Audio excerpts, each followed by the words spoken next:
दिल्ली में all India SC/ST railway employee association की Delhi branch ने बाबा साहब डॉक्टर भीमराव अंबेडकर की जयंती को बड़े ही उत्साह के साथ मनाया। अध्यक्षा रजनी सिंह की उपस्थिति में सारा कार्यक्रम हुआ और सुबह से ही लोगों का पंडाल में आना शुरू हो गया था और धीरे धीरे पंडाल पूरी तरह से भर गया था। इसी बीच मुख्य अतिथियों का आगमन हुआ। इसमें all India SC/ST railway employee association के महासचिव, कोषाध्यक्ष, अन्य अधिकारी को सबसे पहले मंच पर आमंत्रित किया गया। सबसे पहले मंच पर उनको बैठाया गया। तत्पश्चात सभी ने मिलकर बाबा साहब की तस्वीर पर माल्यार्पण किया और आप सामने देख पा रहे हैं कि राष्ट्रीय महासचिव अशोक कुमार जी, राष्ट्रीय कोषाध्यक्ष प्रेम सिंह जी, रजनी सिंह जी, सब बाबा साहब की तस्वीर पर माल्यार्पण करने, साथ ही साथ अपने अपने श्रद्धा सुमन अर्पित किए। इसके बाद अन्य लोगों ने भी, रजनी सिंह जो अध्यक्षा हैं दिल्ली ब्रांच की, उनके साथ साथ अन्य लोगों ने भी अपने अपने श्रद्धा सुमन अर्पित किए और मोमबत्ती जलाई गई और तमाम आयोजित मेहमानों ने भी बाबा साहब की तस्वीर के आगे अपने अपने श्रद्धा सुमन अर्पित किए।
पुष्पांजलि के उपरांत आयोजित तमाम विशिष्ट मेहमानों ने मंच से बाबा साहब के जीवन को लेकर के अपने अपने विचार साझा किए। इसके विचारों के बाद all India SC/ST railway employee association के राष्ट्रीय कोषाध्यक्ष प्रेम सिंह जी ने भी बाबा साहब के जीवन को लेकर के अपने विचार कुछ इस तरह से साझा किए। बाबा साहब के 135वें जन्म दिवस की हार्दिक शुभकामनाएं और बधाई। बड़े हर्ष के साथ अच्छा लग रहा है कि शताब्दी राजधानी कॉम्प्लेक्स में गत वर्षों की बात इस वर्ष भी बड़े धूमधाम से बाबा साहब की जयंती मनाई जा रही है और बहुत बड़ी संख्या में आज आप सभी लोगों की उपस्थिति भी है। साथियों, बाबा साहब ने देश काल और वातावरण विषम परिस्थितियों में रहते हुए सबसे उच्च शिक्षा हासिल की और बाबा साहब का रिकॉर्ड आज भी भारतवर्ष में कोई नहीं तोड़ पाया है शिक्षा के क्षेत्र में। साथियों, बाबा साहब ने 32 डिग्रियां हासिल की, 4 डिप्लोमा हासिल किए, 9 भाषाओं के वो ज्ञाता थे। जानना एक अलग चीज है, ज्ञान रखना अलग चीज है। वो 9 भाषाओं के ज्ञाता थे, जिसमें हिंदी, अंग्रेजी, संस्कृत, पाली आदि भाषाएं थी। चूंकि उस समय देश की अच्छी स्थिति नहीं थी, शेड्यूल कास्ट, शेड्यूल ट्राइब्स और OBC को उस समय पढ़ने का अधिकार नहीं था। बहुसंख्यक होते हुए भी अपने हक और अधिकारों से बहुत बड़ी आबादी वंचित थी। हमारे यहाँ बहुत महान हुए, अवतार समझा, कुछ समझा, उन्होंने जन्म लिया भारत में, लेकिन एक बहुत बड़ी आबादी के लिए किसी का ध्यान नहीं गया। बाबा साहब ने जब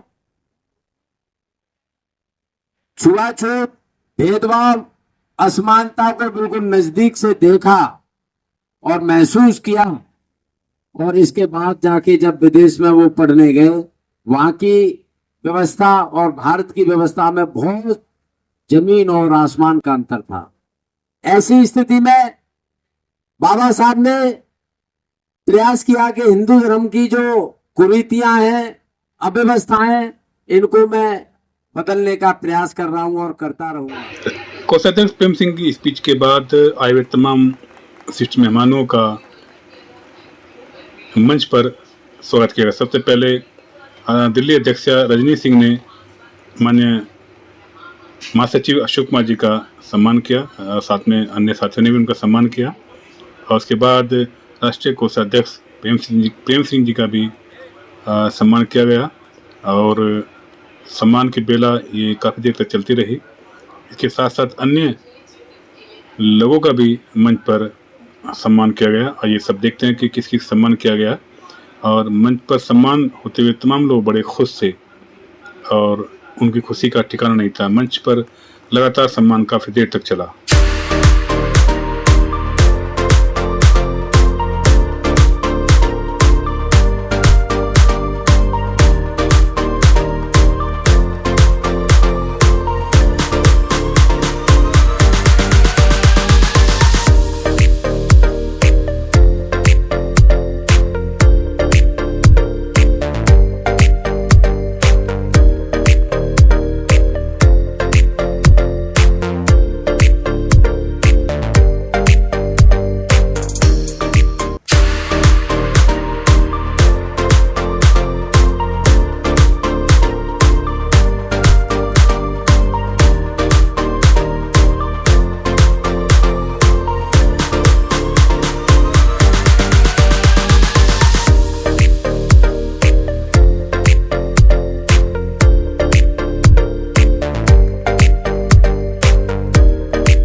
इसके बाद बारी थी महिलाओं के सम्मान की। दिल्ली ब्रांच द्वारा आई हुई तमाम मातृ शक्ति को पर्स देकर सम्मानित किया गया। तो सबसे पहले अशोक कुमार जी ने अपने हाथों से महिलाओं को पर्स वितरित किए। साथ में पिंकू प्रताप जी भी मौजूद थे, प्रेम सिंह जी मौजूद थे और पर्स पाकर तमाम महिलाएं बड़ी खुश थी। और सबसे ज़्यादा खुशी जो चेहरे पर दिखाई दे रही है वो है दिल्ली ब्रांच की अध्यक्षा रजनी सिंह पर। रजनी सिंह का चेहरा इसमें बहुत खुश थी और उन्हें खुशी इस बात की थी उनकी बहनों को ये सब सम्मान जो दिया जा रहा है तो वास्तव में काबिल तारीफ है। और दिल्ली ब्रांच को भी इस बात के लिए बधाई है कि उन्होंने एक सकारात्मक सोच रखी अपनी बहनों के प्रति, माताओं के प्रति, उन सबको सम्मान करने का जो निर्णय किया, निश्चय किया, वो वास्तव में काबिल तारीफ है।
महिलाओं के सम्मान की बेला के बाद all India SC/ST regular employee association के राष्ट्रीय चाहे महासचिव वो Shri symbol of Ashok knowledge हो कुमार जी ने भी मंच से या अपने विचार और कुछ भी इस तरह अन्य से उपाधियां साझा किए। विदेशों में बाबा साहब डॉक्टर भीमराव अम्बेडकर को दी गई।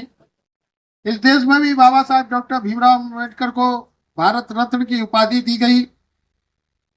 बाबा साहब डॉक्टर भीमराव अम्बेडकर के बारे में मेरे पूर्व वक्ताओं ने आपसे बहुत सारी चर्चाएं की होंगी और की भी है मेरे सामने।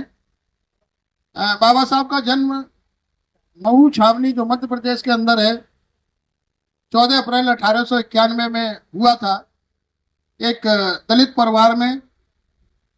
इनके पिताजी सेना में कार्यरत थे और रिटायर्ड होने सेवानिवृत्त होने के बाद वो अपने गांव बाबा साहब डॉक्टर भीमराव अम्बेडकर जो बचपन का नाम उनका भीमा था उनको लेकर के गांव चले आए और उनको स्कूल में दाखिला कराने जब गए तो उनका दाखिला सिर्फ इसलिए नहीं किया जा रहा था कि वो महार जाति में पैदा हुए जिसको अछूत माना जाता है, क्योंकि बाबा साहब डॉक्टर भीमराव अम्बेडकर को अंग्रेजों के कानून की जानकारी थी।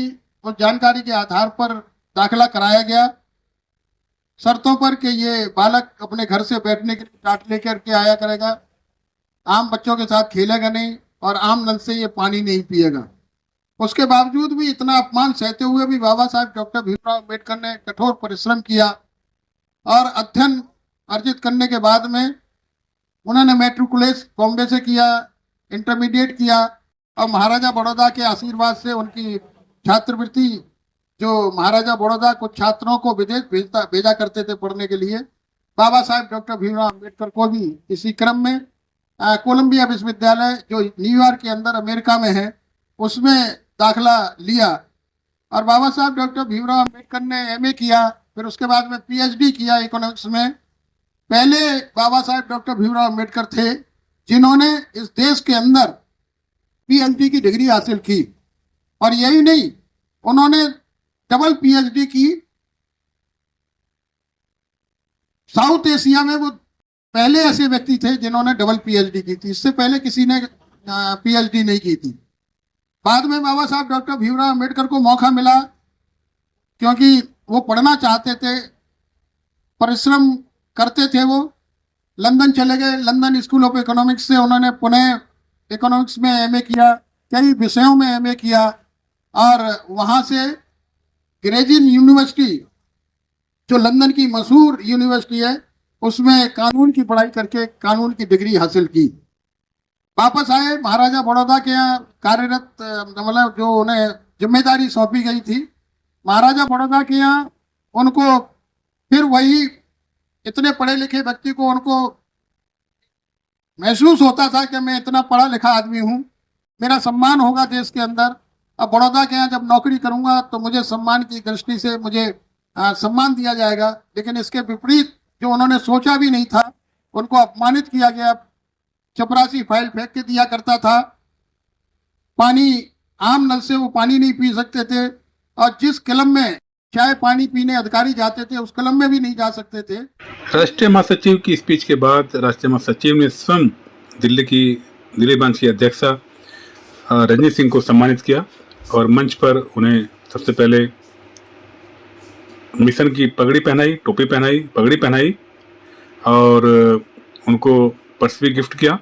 साथ ही साथ कोषाध्यक्ष, राष्ट्रीय कोषाध्यक्ष प्रेम सिंह जी ने नीला फटका पहनाकर रजनी सिंह का स्वागत किया और इतना ही नहीं, रजनी सिंह को तथाकथित बुद्ध की एक तस्वीर देकर भी उनका भव्य स्वागत मंच से किया गया, क्योंकि महिलाओं का सम्मान अशोक कुमार जी सर्वोपरि मानते हैं, प्रेम सिंह जी सर्वोपरि मानते हैं। आज हम दिल्ली के अंदर बात कर रहे हैं राजधानी दिल्ली की जो ब्रांच के अधिकारी उनसे बातचीत की। जिस तरीके से बाबा साहब का जन्मदिन 1 तारीख से स्टार्ट होता है और पूरे दिसंबर तक चलता है, उसी कड़ी के अंदर आज कॉम्प्लेक्स के अंदर जन्मदिन मनाया गया और भारत न्यूज से विदेश में जन्मदिन मनाता है। अब विदेशी क्या, कोई भी संगठन है, बाबा साहब का बिगड़ नाम लिए कोई भी कार्य कर नहीं सकते, बाबा साहब का नाम बिगड़ लिए कोई भी दल चल नहीं सकता। आज प्रोग्राम आपने देखा बड़ा पैमाने पर हुआ, हमारे ब्रांच अध्यक्ष रजनी जी हैं। रजनी जी आज बड़ी खुश हैं, बाबा साहब ने ऐसा आपको क्या दे दिया कि पूरी साल बाबा साहब का जन्मदिन मनता है और महिलाएं गदगद होती हैं? आपका धन्यवाद करती हूँ सर। आज मैं यहाँ मंच पर अगर बैठी हूँ तो वो बाबा साहब की बदौलत हूँ। महिला होकर जो मैं सम्मान पा रही हूँ ये भी बाबा साहब की बदौलत है। आज बाबा साहब के विचार हर जगह फैल रहे हैं और विचारों को फैलते फैलते आप देखोगे आज हमारे राजधानी कॉम्प्लेक्स में बाबा साहब का प्रोग्राम जो हुआ है उसमें महिलाओं ने बहुत ही भाग लिया है, क्योंकि उन्हें भी बाबा साहब के विचार कहीं ना कहीं प्रभावित करते ही हैं। आज जो हम यहाँ पर पुरुषों के साथ बराबर कंधे से कंधा मिलाकर बैठी है वो आज बाबा साहब की बदौलत ही है। हमें जो भी अधिकार मिले हैं, समानता का ले लो, स्वतंत्रता का ले लो, जो भी अधिकार मिले हैं वो हमें बाबा साहब की देन से है। आज हमें जो हमें मंच पर अगर आज आपके साथ बात भी करूँ ये भी हमारे सर बाबा साहब की देन है। आज हमें किसी भी धर्म की किताबों ने कुछ नहीं दिया है, जो भी अधिकार महिलाओं को मिले हैं वो बाबा साहब की बदौलत है। रजनी जी, मैं उनका धन्यवाद करती हूँ। रजनी जी, महिलाओं का मानना है कि बाबा साहब ने जो काम किया सिर्फ और सिर्फ दलित महिलाओं के लिए काम किया, बहुजन महिलाओं के नाम के लिए काम किया। क्या लगता है ऐसा ये कथन सत्य है? ये बिल्कुल सरासर गलत है कि सारे दलित महिलाओं को ये सारे अधिकार मिले हैं। एक भी अधिकार बता दो कि जो दलित वर्ग की महिलाओं को मिल रहे हैं और स्वर्ण वर्ग की महिलाओं को नहीं मिल रहे। जो भी अधिकार मिलते हैं हमें, आप बेटे की संपत्ति, पिता की संपत्ति में जो अधिकार है वो सभी महिलाओं के हैं। विधवा पुनर्विवाह का वो सभी महिलाओं का। ऐसा तो है नहीं कि उसमें लिखा हुआ है कि निम्न वर्ग की महिलाओं को मिलेंगे। जितने भी अधिकार है, वोट देने का अधिकार, गोद लेने का अधिकार, और जो हम समान कार्य कर रही है पुरुषों के बराबर, ऐसा तो है नहीं कि निम्न वर्ग की कम करेगी और ज्यादा स्वर्ण वर्ग की ज्यादा घंटे काम कर रही है, ऐसा तो नहीं है। बाबा साहब ने जो भी महिलाओं के लिए जो भी समान कार्य समानता के साथ ही बनाया। ऐसा नहीं, आपने ये शताब्दी राजधानी कॉम्प्लेक्स के अंदर एक इतिहास रख दिया। आपने कोई जाति नहीं देखी, बिरादरी नहीं देखी, लेकिन आपने महिलाओं की ऐसी लाइन लगा दी जिस तरीके से कोई भंडारा हो रहा है। आपने महिलाओं को सम्मान दिया, एक बैग दे के सम्मान दिया, तो आपको कैसी अनुभूति प्राप्त हुई? सर मुझे बहुत ही अच्छा लगा कि हमारे साथ महिलाएं जुड़ भी रही है और बाबा साहब के विचारों से प्रभावित भी हो रही है, जिस वजह से हमने थोड़ा अपनी एसोसिएशन के साथ मिलकर महिलाओं के सम्मान के लिए पर्स बांटने की व्यवस्था की, जिससे कि उनका मान सम्मान भी बढ़े और अपने आप को वो गर्व भी महसूस करे कि हम अम्बेडकर जी के प्रोग्राम में गए थे, हमें इतना मान सम्मान प्राप्त हुआ। जय भीम। हमारे साथ जुड़ चुके हैं संजीव जी, जो आए दिन आपने देखा होगा हमेशा कैमरे के पीछे रहते हैं, कैमरे के आगे नहीं आते, लेकिन काम करने के लिए पब्लिक को इकट्ठा करना या टेंट की व्यवस्था करना कि कर्मचारी कैसे बाबा साहब के प्रोग्राम में आएंगे। तो हम जानते हैं संजीव जी, ये जो आप इतनी मेहनत करते हैं और कैमरे के पीछे रहते हैं, क्या कारण है कि आप कैमरे के सामने क्यों नहीं आते हैं? धन्यवाद पीपल सर, और आपने मुझे आज मौका दिया। और सबसे पहल मैं राष्ट्रीय महामंत्री आदरणीय श्री अशोक कुमार सर का धन्यवाद करता हूं, जो उन्होंने मुझे नई दिल्ली CNW ब्रांच का शाखा सचिव के पद पर एक बहुत बड़ी जिम्मेदारी दे रखी है। मैं उनको बहुत बहुत धन्यवाद करता हूं। प्रेम सर का भी धन्यवाद करता हूं। मंडल में महेश जी का भी बहुत बहुत धन्यवाद करता हूं। प्रताप जी का भी बहुत बहुत धन्यवाद करता हूं। लेकिन कुछ आपके सामने में जो हमारे लोगों के साथ आज भी लोगों के मन में, जो हमारे SC/ST समुदाय से आते हैं जो लोग, उनके प्रति घृणा है, ये सच्चाई है। मुझे ना कहते हुए भी थोड़ा सा अजीब सा लग रहा है, लेकिन मैंने खुद झेला है। मैं संस्था में 8-9 साल से हूँ। 8-9 साल से हूँ मैं, क्योंकि मेरे साथ खुद बीता है। मुझे भी लोगों ने ना बहुत परेशान किया, और मैं किसी संस्था में नहीं था। मुझे हमारे एसोसिएशन के पद श्री चंद्रदेव जी, मैं है नहीं इस दुनिया में, लेकिन मैं उनका फिर भी धन्यवाद करता हूं, उन्होंने मुझे जोड़ा। संजीव जी, आप करें परेशान रहा, परेशान किया, लेकिन जब कहा लोग कहते हैं और अधिकारी कहते हैं संविधान आपके साथ में, संविधान आपके हाथ में है, तो आपको कौन परेशान कर सकता है? सर, संविधान को मानने वाले लोग सामने आके बोलते हम संविधान को मानते हैं जी, लेकिन कहीं ना कहीं जो उच्च पद पे बैठा रखे हैं लोग, वो लोग, एक दो शब्द है हमारे जो SC/ST समुदाय के बीच में एक तलवार का काम करते हैं। एक तो है कम्पिटेंट और एक है सुटेबिलिटी। इस आधार पे हमारे लोगों को मौका नहीं मिलता है।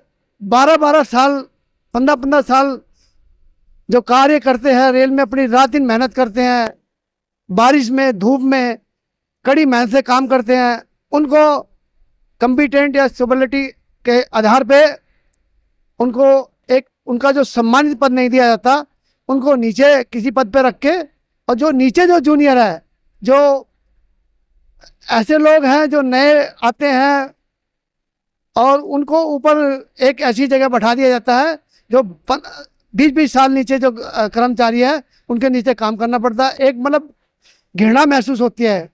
लोग सामने आके नहीं बताते हैं, लेकिन अपना दर्द मुझे कई लोगों ने बुला के बताया है, ये हमारे साथ हो रहा है। संजीव जी, जिस तरीके से पहले आप एक छोटी जगह में करा करते थे और आए दिन यहाँ कर्मचारियों की जो गैदरिंग है या कर्मचारी जो यहाँ आ रहे हैं, ये संजीव का प्यार है या क्या कहें? क्योंकि एक चिमक होती है या गुड़ जिसे कहते हैं कि मक्खी वहीं जाती है, गुड़ पर जाती है, और ये लोग वो जो ताता है वो आपसे बहुत घनिष्ठ संबंध हैं।